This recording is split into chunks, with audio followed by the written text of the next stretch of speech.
Psycho লোকটি শুধু সুন্দরী মেয়েদেরকে তুলে নিয়ে যেত, আর তারপর দিন মাথাহীন অবস্থায় মেয়েটির লাশ পাওয়া যেত। পুলিশ কোনোভাবেই কোনো কুল কিনারা করতে পারছিল না কেসের। মেয়েগুলোকে তুলে নেবার সময় কোনো রকম প্রমাণ বা কোনো আই উইটনেসও রেখে যেত না কিলার। একসময় এক অন্ধ মিউজিশিয়ানের প্রেমিকাকে তুলে নিয়ে যায় সাইকো কিলার, আর তারপর অন্ধ লোকটি তার সর্বশক্তি লাগিয়ে দেয় প্রেমিকাকে খুঁজে পেতে। কিন্তু সে কি পারবে ভয়ঙ্কর সাইকো লোকটির হাত থেকে মেয়েটিকে বাঁচাতে, নাকি সে নিজেই ফেঁসে যাবে ভয়ঙ্কর রহস্যের জালে? বলছি 2020 সালে তামিল ভাষায় মুক্তিপ্রাপ্ত সিনেমা সাইকো এর কথা। তাহলে চলুন চলে যাই মূল গল্পে। সিনেমার শুরুতেই আমরা একজন লোককে দেখতে পাই, আর একটা খালি ঘরে টেবিলের সাথে বেঁধে রাখা একটা মেয়েকে দেখতে পাই। মেয়েটা লোকটিকে দেখে সমানে চিৎকার করছিল আর প্রচন্ড ভয় পাচ্ছিল, কারণ লোকটির হাতে ধরা ছিল একটা চাপাতি। লোকটি ধীরে ধীরে মেয়েটির দিকে এগিয়ে যায় এবং কোনো কথা না বলেই তাকে দুই ভাগ করে ফেলে। এইখানেই সিন কাট হয়। পরের দিন সকালবেলা পুলিশ একটা অর্ধনগ্ন লাশ খুঁজে পায়, যার শুধু শরীরটাই ছিল, মাথা ছিল না। শরীরটা দেখে মেয়েটির বাবা মা মেয়েটিকে শনাক্ত করতে পারে, কারণ মেয়েটির পায়ে একটা তিল ছিল। পুলিশ বুঝতে পারছিল একটা বিশেষ সাইকোলোকের কাজ এটা, কারণ এইরকম আরো মেয়েদের লাশ তারা খুঁজে পেয়েছিল, এটা নতুন নয়। এরপর সিন কাট হলে আমরা এই সিনেমার মেইন ক্যারেক্টার গৌতমকে দেখতে পাই। গৌতম অন্ধ ছিল। সে নির্জন এলাকায় গাড়িতে বসে বসে একটা রেডিওর অনুষ্ঠান শুনছিল, যে অনুষ্ঠানটা হোস্ট করছিল দামিনী নামের একটি মেয়ে। এরপর আমরা দামিনীকে দেখতে পাই। কিছুদিন ধরেই শহরে কিছু মেয়েরা নিখোঁজ হচ্ছিল এবং তারপর তাদের লাশ খুঁজে পাওয়া যাচ্ছিল, আর এটা নিয়ে সে একজন বিশেষজ্ঞের সাথে কথা বলছিল। দামিনী জিজ্ঞেস করে যে মেয়েগুলোকে কোনোভাবে সেক্সুয়াল অ্যাসল্ট করা হচ্ছিল কিনা। সাইকিয়াট্রিস্ট মহিলাটি বলে যে না, সেরকম কিছুই নয়। দামিনী বলে তাহলে মেয়েগুলোকে কেন মেরে ফেলা হচ্ছিল। সাইকিয়াট্রিস্ট মহিলাটি বলে কিছু সাইকো লোক আছে যারা নিজের আনন্দের জন্য এই কাজগুলো করে থাকে, অথবা অতীতে কোনো ট্রমা থাকে যার জন্য সে সবাইকে শাস্তি দিতে চায়, আর এই জন্যই সে এই রকম কাজগুলো করে। পুরো অনুষ্ঠানটা গৌতম খুব মনোযোগ দিয়ে শুনছিল। অবশ্য গৌতম দামিনী সব অনুষ্ঠানই খুব মনোযোগ দিয়ে শুনে, কারণ দামিনীকে সে ভালোবাসতো। দামিনীকে না দেখে শুধুমাত্র তার ভয়েস শুনেই তার প্রেমে পড়ে গিয়েছিল সে। আর তারপর তার বন্ধুর মাধ্যমে দামিনী সম্পর্কে সবকিছু খোঁজ খবর করায়। দামিনী কোথায় কোথায় যেত, কি কি করতো এবং তার পরিবারে কে কে আছে সমস্ত কিছুই গৌতম জানতো। তবে এই পছন্দটা ছিল একতরফা, দামিনী এসবের কিছুই জানতো না। গৌতমকে না চিনলেও দামিনী বেশ কয়েকবার তার আশেপাশে গৌতমকে দেখেছিল এবং সে বুঝতে পেরেছিল যে গৌতম তার পিছু করছে, কিন্তু সে কিছুই বলেনি। তারপর আমরা সেই সাইকো লোকটাকে দেখতে পাই, সে ফ্রিজের ভেতরে কিছু একটা রাখছিল। অন্যদিকে আমরা পুলিশ ইন্সপেক্টরকে দেখতে পাই, সদ্য যে মেয়েটি মারা গিয়েছিল তার কেসটা নিয়ে তদন্ত করছিল। পুলিশ এসআইটি জানতে পারে মেয়েটি গতকাল দুপুরবেলা তার বাড়ি থেকে বেরিয়েছিল, আর তার কিছুক্ষণ পর থেকেই তার ফোনটা সুইচ অফ ছিল। আর তারপর তার বাড়ির কাজের মহিলাটি তার স্কুটারটা বাড়ি থেকে কিছুটা দূরে রাস্তায় দাঁড়িয়ে থাকতে দেখে। অর্থাৎ বাড়ি থেকে বেরোনোর কিছুক্ষণের মধ্যেই মেয়েটিকে তুলে নিয়ে যাওয়া হয়েছিল। কিন্তু একটা ব্যাপার পুলিশের কাছে খুব আশ্চর্যের লেগেছিল, দিনের বেলা একটা মেয়েকে তুলে নিয়ে যাওয়া হচ্ছিল, অথচ মেয়েটার কোনো শব্দ বা ধস্তাধস্তি কোনো কিছুই কেউ দেখতে পায়নি। একটা জলজন্ত মেয়েকে দিনের বেলা এত মানুষের সামনে থেকে কিভাবে একটা সাইকো তুলে নিয়ে গিয়েছিল, পুলিশ কিছুই বুঝতে পারছিল না। এরপরে সিনে দামিনীকে দেখতে পাই। দামিনী তার বান্ধবীর বিয়েতে গিয়েছিল, আর সেইখানে গিয়ে সে গৌতমকে দেখতে পায়। গৌতমকে দেখেই তো সে বিরক্ত হয়ে গিয়েছিল, কারণ সে ভাবছিল গৌতম তার জন্য এখানে এসেছে, আর তার সিম্প্যাথি পাওয়ার জন্যই অন্ধর অভিনয় করছে। গৌতম ছিল একজন মিউজিশিয়ান, সে আসলে এই বিয়েতে একটা পারফরমেন্স দেওয়ার জন্যই এসেছিল। দামিনী তাকে দেখে রেগে গিয়ে যখন স্টেজের দিকে যাচ্ছিল, তখন তার বান্ধবী তাকে থামানোর অনেক চেষ্টা করে আর বলে গৌতম তার ভাইয়ের বন্ধু। কিন্তু দামিনী তার বান্ধবীর কথা না শুনে সরাসরি স্টেজে উঠে যায় এবং গৌতমের কলার ধরে তাকে টেনে হিঁচড়ে নিচে নামিয়ে নিয়ে আসে। কিন্তু সেখানে সবাই তাকে আটকায়, আর এক পর্যায়ে দামিনী বুঝতে পারে গৌতম সত্যিই অন্ধ, এবং সে এই অনুষ্ঠানে তার পিছু করে নয়, বরং তাকে এই অনুষ্ঠানে পারফরমেন্স করার জন্যই ডেকে আনা হয়েছিল। নিজের এমন বাজে আচরণের জন্য দামিনী অনেক অনুশোচনায় পড়ে যায়, আর অন্যদিকে আমরা দেখতে পাই গৌতম তার পারফরমেন্স দেয় আর গানের মাধ্যমে দামিনীর প্রতি তার ভালোবাসার কথা জানায়। এরপর অনুষ্ঠান শেষ হওয়ার পর গৌতম যখন চলে যাচ্ছিল, তখন দামিনী তার কাছে আসে আর নিজের আচরণের জন্য গৌতমের কাছে ক্ষমা চায়। গৌতম বলে কোনো সমস্যা নেই, আমি কিছুই মনে করিনি। দামিনী বলে দেখো, তুমি অন্ধ বলে আমি তোমাকে ভালোবাসতে পারবো না, কারণ ভালোবাসা কোনো সিম্প্যাথি থেকে আসতে পারে না। গৌতম বলে তোমাকে কে ভালোবাসতে বলেছে? আমি তোমাকে ভালোবাসি, তার মানে এই নয় যে তোমাকেও ভালোবাসতে হবে। দামিনী হাল ছেড়ে দেয় আর বুঝতে পারে গৌতমকে সে বোঝাতে পারবে না। দামিনী গৌতমকে জিজ্ঞেস করে আমি কোন কোন জায়গায় যাই তা তুমি কিভাবে জানতে পারো? তখন গৌতম হেসে বলে আমি তোমার দারোয়ান, ড্রাইভার সবাইকে টাকা দিয়ে রেখেছি, তারাই আমাকে জানায় যে তুমি কোথায় যাচ্ছ। এবার দামিনী বলে, ঠিক আছে, কাল আমি এমন একটা জায়গায় যাব যার কথা আমার বাবাও জানে না। তুমি যদি সেখানে আমাকে খুঁজে বের করতে পারো তাহলে বুঝবো তুমি সত্যিই আমাকে ভালোবাসো। দামিনী যখন চলে যাচ্ছিল তখন গৌতম জিজ্ঞেস করে, তাহলে আমাকে একটা ক্লু দিয়ে যাও। দামিনী বলে, ঠিক আছে, কাল আমার অনুষ্ঠানটা পুরোপুরি শোনো, সেখানে আমি তোমাকে ক্লু দেব। বলে, ঠিক আছে, যদি আমি বের করতে পারি তাহলে সামনের রবিবার তোমার জন্মদিনে আমাকে দাওয়াত করবে। দামিনী হেসে বলে, ঠিক আছে, তোমাকে চিফ গেস্ট করব। এরপর দিন আমরা দেখতে পাই গৌতম দামিনীর অনুষ্ঠানটা শুনছে। পুরো অনুষ্ঠানটাই সে রেকর্ড করে রেখেছিল এবং বারবার শুনছিল ক্লুটা বোঝার জন্য। আর তারপর সিন কাট হলে আমরা দামিনীকে দেখতে পাই একটা রেল স্টেশনে। রাতের বেলা নির্জন একটা রেল স্টেশনে দামিনী বসেছিল। তার আশেপাশে অবশ্য কিছু ভিখারি লোকজন বসেছিল, কিন্তু কিছুক্ষণ পর তারাও সেখান থেকে চলে যায়। পুরো স্টেশনে দামিনী একা বসেছিল। একা একা বসে বসে আঙুল থেকে আংটিটা খুলে সে সেটা নাড়াচাড়া করছিল। হঠাৎ করে সামনের দিকে তাকিয়ে দেখে একটা লোক তার দিকে তাকিয়ে আছে। এই লোকটা আর কেউ নয়, সেই সিরিয়াল কিলার। এর নাম আঙ্গুলিওয়ালা। আঙ্গুলি MRK ইন্ডাস্ট্রিজের চেয়ারম্যান। আঙ্গুলিকে এইভাবে দামিনীর দিকে তাকিয়ে থাকতে দেখে দামিনী জিজ্ঞেস করে, আপনি কে? আমি তো আপনাকে চিনি না। আঙ্গুলি বলে, তুমি আমাকে চেনো এবং তোমার শোতে আমাকে নিয়ে আলোচনা করেছো। দামিনী বুঝতে পারে না সে কখন তার অনুষ্ঠানে এসেছিল। সে কিছু বুঝে ওঠার আগেই আঙ্গুলি তার কাছে চলে যায় এবং একটা স্প্রে করে তার নাকে মুখে। আর এতে করে দামিনী অজ্ঞান হয়ে যায়। কিন্তু দামিনী অজ্ঞান হওয়ার আগ মুহূর্তে স্টেশনে সে গৌতমকে দেখতে পায়। গৌতমকে দেখা মাত্রই দামিনীর চেহারায় একটা প্রশান্তি ফুটে ওঠে আর সে পুরোপুরি অজ্ঞান হয়ে যায়। গৌতমকে এদিকে আসতে দেখে আঙুলি কিছুটা ভয় পেয়ে যায়, কিন্তু যখন সে দেখতে পায় গৌতম অন্ধ তখন সে রিল্যাক্স হয়ে যায় আর চুপ করে দামিনীকে ধরে বসে থাকে।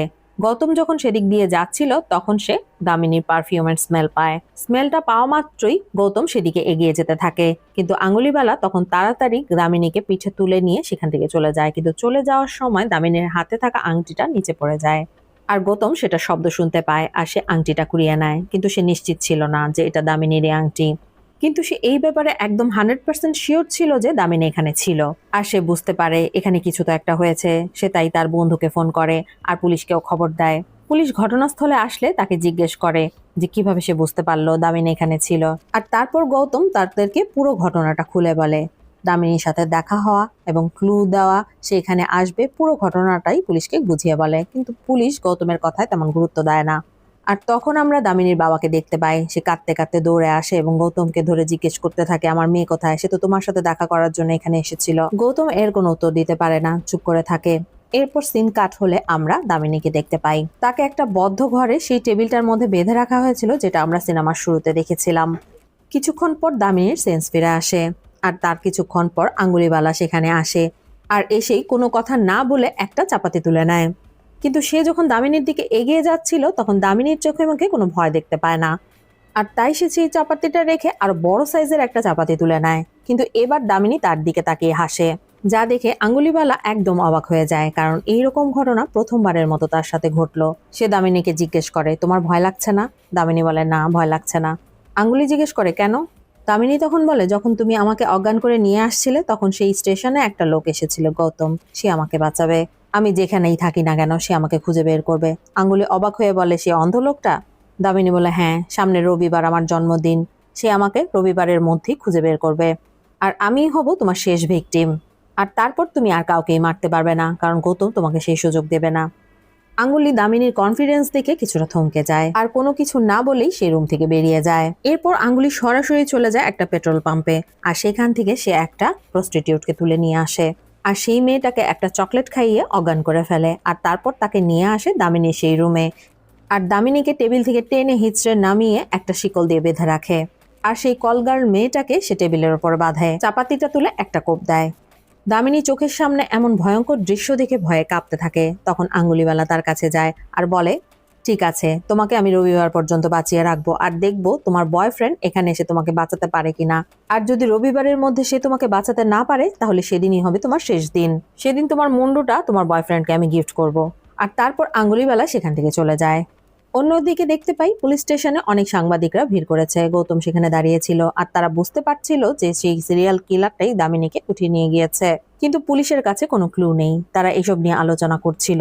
তবে তারা একটা ব্যাপারে নিশ্চিত ছিল যে মেয়েগুলোর সাথে সেক্সুয়াল কোনো অ্যাক্ট করা হচ্ছিল না, শুধু তাদেরকে দ্বিখণ্ডিত করা হচ্ছিল। আর তাছাড়া সাইকোটা এমন মেয়েদেরকে খুঁজে বের করছিল যারা অনেক সুন্দরী ছিল এবং নিজেদের প্রফেশনে বেস্ট ছিল। কিন্তু তারা শুধুমাত্র এই ক্লু ধরে আগাতে পারছিল না। সেই সাইকোর মোটিভ কি তা তারা বুঝতে পারছিল না। তারপরের দিন সকালে একটা লাশ পাওয়া যায়। সেই একই কায়দায় মেরে ফেলা হয়েছিল মেয়েটিকে। পুলিশ ঘটনাস্থলে যায় আর গৌতমও সেখানে ছুটে যায়। সবাই ভেবেছিল সেটা হয়তো দামিনী, কিন্তু গৌতম তার কাছে গিয়ে বুঝতে পারে যে এটা দামিনী নয়, কারণ সে দামিনীর পারফিউমটা খুব ভালোভাবেই চিনত। আর তারপর গৌতম চলে যায় সেই সাইকিয়াট্রিস্টের কাছে যার ইন্টারভিউ দামিনী নিয়েছিল। সেখানে গিয়ে সরাসরি সে তার চেম্বারে ঢুকে যায় আর বলতে শুরু করে দামিনীকে সেই সাইকো কিলারটা তুলে নিয়ে গেছে, তবে আমি জানি দামিনী এখনো বেঁচে আছে। আজকে যে মেয়েটার লাশ পাওয়া গেছে সেটা দামিনী নয়। কিন্তু সাইকিয়াট্রিস্ট বলে যে কিলার কেন তার প্যাটার্ন চেঞ্জ করবে? সে যদি দামিনীকে না মারে তাহলে তো তার প্যাটার্ন চেঞ্জ হয়ে যাবে। গৌতম বলে আমি জানি না, তবে কিছু তো একটা হয়েছে, দামিনী এখনো বেঁচে আছে, তাকে বাঁচাতে হবে। এরপর গৌতম যখন চলে যাচ্ছিল তখন সাইকিয়াট্রিস্ট বলে তুমি চেষ্টা করো, কারণ গত 1.5 বছরে সেই সাইকোটা 13 জন মেয়েকে মেরেছে। পুলিশ এবারও কিছুই করতে পারবে না, তুমি একটা কিছু করো। কিন্তু গৌতম বলে আমি চোখে দেখতে পাই না। সাইকিয়াট্রিস্ট তখন বলে যে পুলিশ তো চোখ দিয়ে দেখেও এতদিনে কিছুই করতে পারেনি। আমার মনে হচ্ছে তুমি যদি মন থেকে চেষ্টা করো তাহলে অবশ্যই তুমি পারবে। এরপর গৌতম সেখান থেকে পুলিশ স্টেশনে চলে আসে আর সেখানে গিয়ে চিৎকার করে বলতে থাকে দামিনী এখনো জীবিত আছে, তাকে বাঁচাতে হবে, আমাদের হাতে বেশি সময় নেই। কিন্তু পুলিশ গৌতমের কথা বিশ্বাস করে না আর তাকে পুলিশ স্টেশন থেকে বের করে দেয়। কিন্তু গৌতম যখন বেরিয়ে যাচ্ছিল তখন সেখানের এক কনস্টেবল আকবর তাকে আটকায় আর বলে পুলিশ গত 1.5 বছর ধরে এই কেসের পেছনে আছে, তারা কিছুই করতে পারেনি। এখানে তোমার কথা শোনার মতো কেউই নেই। তুমি কমলা দাসের কাছে যাও, সে প্রাক্তন এসআই ছিল আর এই কেসটা নিয়ে সে তদন্ত করছিল, সে হয়তো তোমাকে সাহায্য করতে পারবে। আকবরের কথা শুনে গৌতম চলে যায় কমলা দাসের বাড়িতে। কিন্তু কমলা চাকরি থেকে রিটায়ার্ড করেছিল, কারণ একটা দুর্ঘটনায় সে হাঁটার ক্ষমতা হারিয়ে ফেলেছিল। আর তারপর থেকে সে একরকম বন্দি জীবন যাপন করছিল, সে কারোর সাথে দেখা করতো না, সারাদিন একটা অন্ধকার ঘরে বসে থাকতো। কমলা গৌতমের সাথেও দেখা করতে রাজি হয় না, কিন্তু গৌতম কিছুটা জোর করেই তার রুমে ঢুকে যায়। আর তখন কমলা চিৎকার করে বলতে থাকে ঠিকই হয়েছে, যা হচ্ছে খুব ভালো হচ্ছে। কথাগুলো শুনে এক পর্যায়ে গৌতম রেগে যায় আর কমলার কাছে গিয়ে কমলাকে সজোরে একটা চড় মারে আর বলে তুমি নিজে একটা মেয়ে হয়ে অন্য মেয়েদের ব্যাপারে এরকম কথা কিভাবে বলছো। আর তারপর গৌতম সেখান থেকে চলে যায়। সে যখন চলে যাচ্ছিল কমলা তাকে সমানে গালি দিয়ে যাচ্ছিল। এরপর সিন চেঞ্জ হয়, আমরা পুলিশকে দেখতে পাই। পুলিশ ইন্সপেক্টর মথু সেই মেয়েটির বাড়িতে গিয়েছিল যাকে শেষবার সাইকোটা মেরেছে, অর্থাৎ সেই প্রস্টিটিউটের বাড়িতে। সেখানে তারা মেয়েটির এক বান্ধবীর সাথে কথা বলে যে ওই মেয়েটির সাথে একই এলাকায় কাজ করত এবং সেই নতুন কাস্টমারের সাথে যাওয়ার আগে মেয়েটি তাকে ফোন করেছিল এবং বলেছিল একটা দামি গাড়ি নিয়ে একটা সুদর্শন লোক এসেছে এবং লোকটি অনেক দামি জামাকাপড় পরেছিল। এতদিনে পুলিশের কাছে একটা ক্লু এসেছে, কিন্তু গাড়ির রং বা নাম্বার সম্পর্কে মেয়েটি কিছুই বলতে পারে না। কিন্তু তারপরেও মধু প্রত্যেকটা পুলিশ স্টেশনে জানিয়ে দেয় যে কিলার একটা দামি গাড়ি নিয়ে যাতায়াত করে। অন্যদিকে আমরা গৌতমকে দেখতে পাই, সে খাওয়া দাওয়া বাদ দিয়ে বসেছিল, সে কি করবে বুঝতে পারছিল না। গৌতমের বন্ধু রাজা তাকে খাওয়ানোর অনেক চেষ্টা করে, কিন্তু সে কিছুই খাচ্ছিল না। আর তখন সেখানে কমলা আসে, সে জানায় গৌতমকে সে সাহায্য করতে রাজি, কিন্তু তার একটা শর্ত আছে। গৌতম যেহেতু তাকে চড় মেরেছিল তাই সেও গৌতমকে চড় মারতে চায়। গৌতম এক কথায় রাজি হয়ে যায় আর কমলার পক্ষ থেকে তার কাজের মেয়ে বাসন্তী তাকে একটা চড় দেয়। এইবার হিসাব সমান সমান। এরপর কমলা বলে গত 1.5 বছর ধরে এই কেস সম্পর্কে আমি কিছুই জানি না, আমার এই কেসের ফাইল লাগবে। সেদিন রাতে গৌতম রাজাকে নিয়ে চলে যায় পুলিশ স্টেশনে আর সেখানে ফাইলটা খুঁজতে থাকে। রাজা বাইরে দাঁড়িয়ে পাহারা দিচ্ছিল। গৌতম যখন ফাইল খুঁজছিল তখন পেছন থেকে কেউ তাকে টান দিয়ে সরিয়ে নেয় আর তখন পুলিশ ইন্সপেক্টর মুথু সেখানে আসে। আসলে পুলিশ স্টেশনে তার কিছু কাজ রয়ে গিয়েছিল, সে তার কাজটা শেষ করে সেখান থেকে চলে যায়। আর আমরা দেখতে পাই গৌতমকে সরিয়েছিল সেই কনস্টেবল আকবর, যে কমলার ঠিকানা তাকে দিয়েছিল। আকবর গৌতমকে সেই কেসের সমস্ত ফাইল ফটোকপি করে দিয়ে দেয়, কারণ কনস্টেবল আকবরও চাইছিল নিরীহ মেয়েগুলোকে যে উঠিয়ে নিয়ে মেরে ফেলছে তার একটা বিচার হোক। এরপর কমলা আর গৌতম সবাই মিলে কেসটা স্টাডি করতে বসে। কমলা বলায় আমি যখন এই কেসের তদন্ত করছিলাম তখন 6 জন মেয়ে মারা গিয়েছিল, কিন্তু গত 1.5 বছরে সর্বমোট 14টি মেয়ে নিখোঁজ হয়েছে এবং মারা গিয়েছে। এই 14 জন মেয়ের মধ্যে 10 জন মেয়ে তাদের নিজস্ব প্রফেশনে বেস্ট ছিল আর বাকি 4 জন প্রস্টিটিউট ছিল। এছাড়াও কমলা আরেকটা ব্যাপার খেয়াল করে, শেষ যে 3 জন মেয়েকে উঠিয়ে নিয়ে যাওয়া হয়েছে তারা সবাইকেই দিনের বেলায় উঠিয়ে নিয়ে যাওয়া হয়েছে। যদিও পুলিশের তদন্ত অনুযায়ী কোনো প্রত্যক্ষদর্শী ছিল না, কিন্তু তারপরেও কমলা মনে করে সেখানে গিয়ে আবারও জিজ্ঞাসাবাদ করা উচিত। আর তাই গৌতম এবং কমলা সেই মেয়েগুলোর বাড়িতে যায় এবং প্রত্যেকটা জায়গা নিজেরা গিয়ে দেখে এবং তারা আশেপাশে জিজ্ঞাসাবাদ করে, কিন্তু কেউ কিছু বলতে পারে না। রাস্তার পাশে যে মেয়েটির স্কুটি পাওয়া গিয়েছিল সেটা দুপুরবেলা অর্থাৎ 3টা থেকে 3:30টার মধ্যে পাওয়া গিয়েছিল। কমলা একটা ব্যাপার খেয়াল করে যে স্কুটিটা রং সাইডে দাঁড়া করানো, অর্থাৎ মেয়েটি রাস্তায় কিছু একটা দেখে রং সাইডেই স্কুটিটা দাঁড় করিয়ে নেমে গিয়েছিল। কিন্তু সে কি দেখেছিল? আর গৌতম সেখানে আশেপাশটা খুঁজে খুঁজে দেখছিল। সে দেখতে পায় সেখানে একটা ডাস্টবিন রয়েছে আর কিছু বাচ্চা ছেলেরা তখন সেখানে খেলছিল। গৌতম বাচ্চাদের কাছে যায় আর জিজ্ঞেস করে সেদিন তারা কিছু দেখেছিল কিনা। বাচ্চাগুলোর মধ্যে থেকে একটা ছেলে বলে ওঠে সেদিন সে দেখেছিল সেই মেয়েটাকে, আর তার হাতে একটা কুকুরের বাচ্চা ছিল। যা শুনে গৌতম এবং কমলা বুঝতে পারে সাইকো লোকটা কিভাবে মেয়েগুলোকে তুলে নিয়ে যাচ্ছিল। সাইকোটা রাস্তার মধ্যে একটা সুন্দর বিদেশি কুকুরের বাচ্চা রেখে দিত। মেয়েরা যখন সেদিক দিয়ে যেত তখন কুকুরের বাচ্চাটা দেখে থেমে যেত, আর তখন সেই সাইকো লোকটা মেয়েদেরকে তুলে নিয়ে যেত। আর তাই গৌতম টুইটারে একটা টুইট করে সব মেয়েদেরকে সাবধান করে দেয় রাস্তায় কোনো কুকুরের বাচ্চা দেখলে তারা যেন সেটা না ধরে। পরে সিনে আমরা দেখতে পাই আঙ্গুলিওয়ালা ঠিক একই কায়দায় আরেকটি মেয়েকে তুলে নিয়ে যেতে চাইছিল।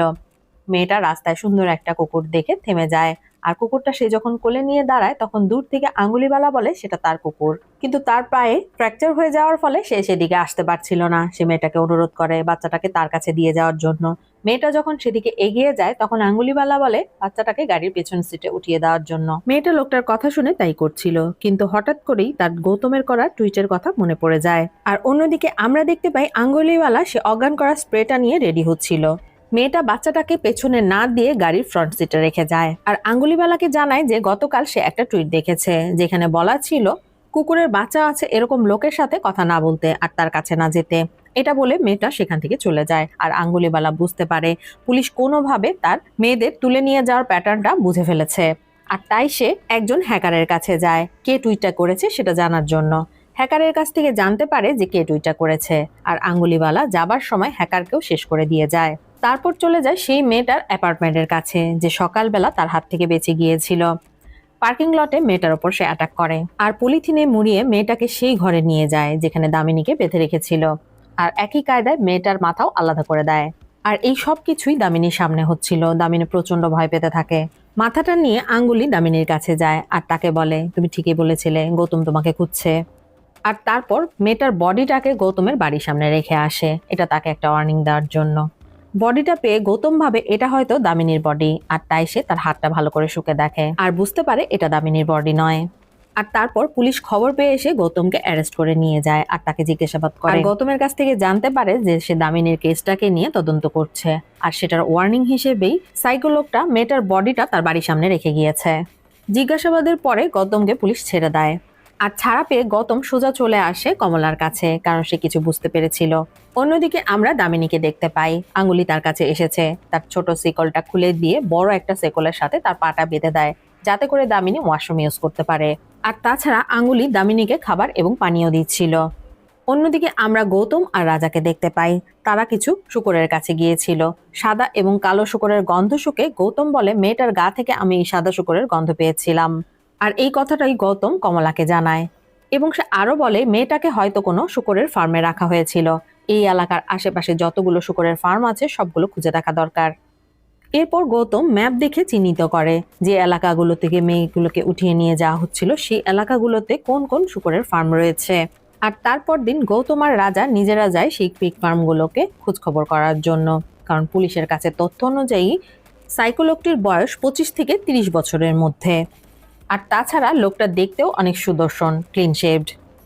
আসলে তাদের কাছে বেশি তথ্য ছিল না, তারা দেখতে চাইছিল কোন ফার্মের মালিক ইয়াং এবং সুদর্শন। বেশ কয়েকটা ফার্ম দেখার পর রাজা একটা ফার্মে যায়, যে ফার্মের কেয়ারটেকার ছিল একজন বৃদ্ধ লোক। আসে কানেও কম শুনতো, রাজা কি বলছে সে কিছুই বুঝতেই পারে না। আর তাকে কিছু বোঝাতে না পেরে কিছুটা বিরক্ত হয়ে রাজা বেরিয়ে আসে। আর আমরা দেখতে পাই গৌতম আর রাজাকে পুলিশ ফলো করছিল। গৌতমরা পিগ ফার্মে গিয়েছে শুনে মথুর কিছুটা সন্দেহ হয়, তাই সে নিজেই খোঁজ খবর করার জন্য সেখানে পৌঁছে যায়। আর সেখানে পৌঁছে মথু জানতে পারে যে পিগ ফার্মের মালিক পেছনে কাজ করছে, আর তাই সে সরাসরি সেখানে চলে যায়। আর আমরা দেখতে পাই সেখানে আর কেউ নয়, আঙ্গুলিবালাই ছিল। অর্থাৎ গৌতমরা একটুর জন্য তাকে মিস করেছে। আঙ্গুলিবালা মথুকে চিনতে পারে, পুলিশ দেখে সে কিছুটা ঘাবড়েও যায়। আর তাই একটা সুযোগ পেয়েই মথুকে মেরে অজ্ঞান করে ফেলে এবং সেই রুমটাতে এনে বেঁধে রাখে যেখানে দামিনীকে আটকে রাখা হয়েছিল। দামিনী যেন মথুকে খুলে দিতে না পারে সেজন্য আঙ্গুলিবালা আবারও ছোট চেইনটা দামিনীর পায়ে বেঁধে দেয়। আঙ্গুলি বেরিয়ে যেতেই দামিনী তার কাছে থাকা পানি দিয়ে মথুর জ্ঞান ফেরায়।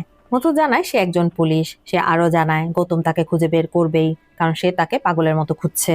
কথার মাঝখানে আঙ্গুলি আবারও ফিরে আসে এবং একই কায়দায় সে পুলিশকেও শেষ করে দেয়। আর অন্যদিকে গৌতমরা সবগুলো পিগ ফার্মে ঘুরেও কোনো ক্লু না পেয়ে হতাশ হয়ে পড়েছিল। আর তারপর দিন একটা নির্জন জায়গায় মুথুর মাথাটা পাওয়া যায়। অর্থাৎ আঙ্গুলি এতটাই ডেসপারেট হয়ে গিয়েছিল যে এখন সে পুলিশ বা সাধারণ মানুষ কাউকেই পরোয়া করছিল না।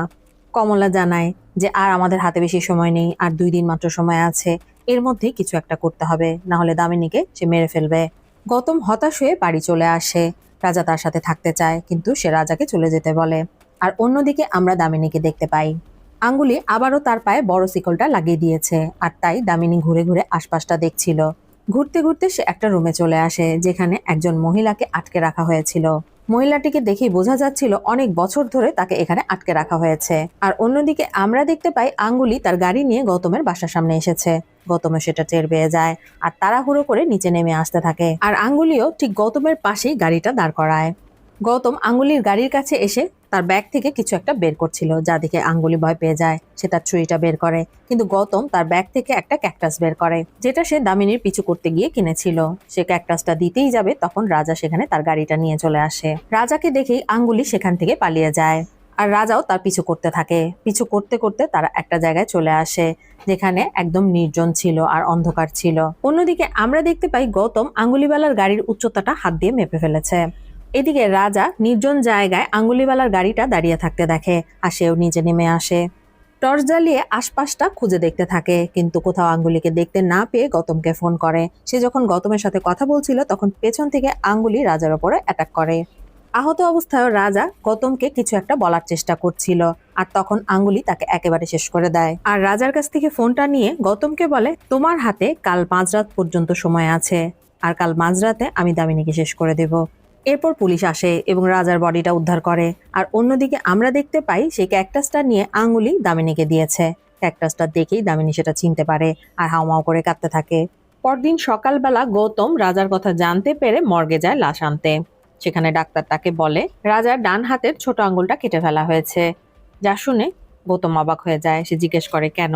ডাক্তার এর কোনো সঠিক উত্তর দিতে পারে না। তিনি বলেন রাজার মৃত্যু হয়েছে পেটে এবং গলার আঘাতের কারণে। একজন নার্স এসে রাজার জিনিসপত্রগুলো গৌতমের কাছে দিয়ে যায়, যা দেখে গৌতম কান্নায় ভেঙে পড়ে। আর তখন সেখানে কমলাও এসেছিল। গৌতম বলতে থাকে, আমার কারণে অনেকগুলো মানুষের জীবন গিয়েছে, আমি আর এই কেসে এগোতে পারবো না, আমি এখন বাড়ি ফিরে যেতে চাই। যা শুনে কমলা তাকে অনেকগুলো গালি দেয়, আর বলে মাঝপথে যদি ছেড়ে যাবে তাহলে শুরু করেছিলে কেন? সেদিন যদি আমি কলেজের সিঁড়ি থেকে পড়ে না যেতাম, তাহলে সেই কিলারকে আমি অনেক আগেই ধরে ফেলতাম। কলেজের কথা বলতেই গৌতমের কিছু মনে পড়ে। সে কমলাকে বলে তাকে সেই কলেজে নিয়ে যেতে। আসলে কমলা সেদিন সেই কলেজে গিয়েছিল কেসটার তদন্ত করার জন্য, কারণ সেই কলেজের একটা মেয়েকে সাইকোলগটা মেরে ফেলেছিল, আর তার তদন্ত করার জন্যই সেদিন সে কলেজে গিয়েছিল। সেদিন কলেজে একটা অনুষ্ঠান চলছিল, তার একটা ভিডিও তারা ধারণ করে রেখেছিল। গৌতম প্রিন্সিপালের কাছ থেকে সেই ভিডিওটা দেখতে চায়, আর তারা সেই ভিডিওটা চেক করার সময় দর্শক সারিতে একটা লোককে দেখতে পায়, যে কিনা একটা ক্যাপ পরে নিজের চেহারাটা আড়াল করার চেষ্টা করছিল। তার পাশে যে লোকটি বসেছিল তাকে খবর দিয়ে আনানো হয়, কারণ গৌতম এবং কমলা সন্দেহ করছিল এটাই সেই সাইকো কিলার। লোকটি গৌতমদেরকে জানায় সেদিন সেই ছেলেটার চেহারা তার ঠিক মতো মনে নেই, তবে ছেলেটা বাঁহাতি ছিল এবং বয়স 25 থেকে 30-এর মধ্যে ছিল। ছেলেটিকে সে যখন পপকর্ন খেতে দিয়েছিল, তখন ছেলেটি বাঁ হাত দিয়ে পপকর্ন নিয়েছিল, আর তার ডান হাতটা সবসময় পকেটের ভেতরে ছিল। যা শুনে গৌতমের কাছে কিছুটা খটকা লাগে, কারণ বাঁ হাত দিয়ে পপকর্ন নিতে হলে তাকে বেশ খানিকটা দূরে যেতে হতো। সে তো ডান হাত দিয়েই নিতে পারতো, তাহলে কেন বাঁ হাত? কমলা বলে ছেলেটি হয়তো বাঁহাতি ছিল, তাই সে বাঁ হাত দিয়ে নিয়েছে। কিন্তু গৌতম এই কথাটা মানতে পারছিল না। হঠাৎ করেই তার কিছু মনে পড়ে। সে দ্রুত চলে যায় তার বন্ধু রাজার যে জিনিসপত্রগুলো নার্স দিয়েছিল সেখানে, আর সেখানে লাইটারের ভেতর থেকে সে রাজার কাটা আঙ্গুলটা বের করে। আর হঠাৎ করেই গৌতমের কাছে সবকিছু পরিষ্কার হয়ে যায়।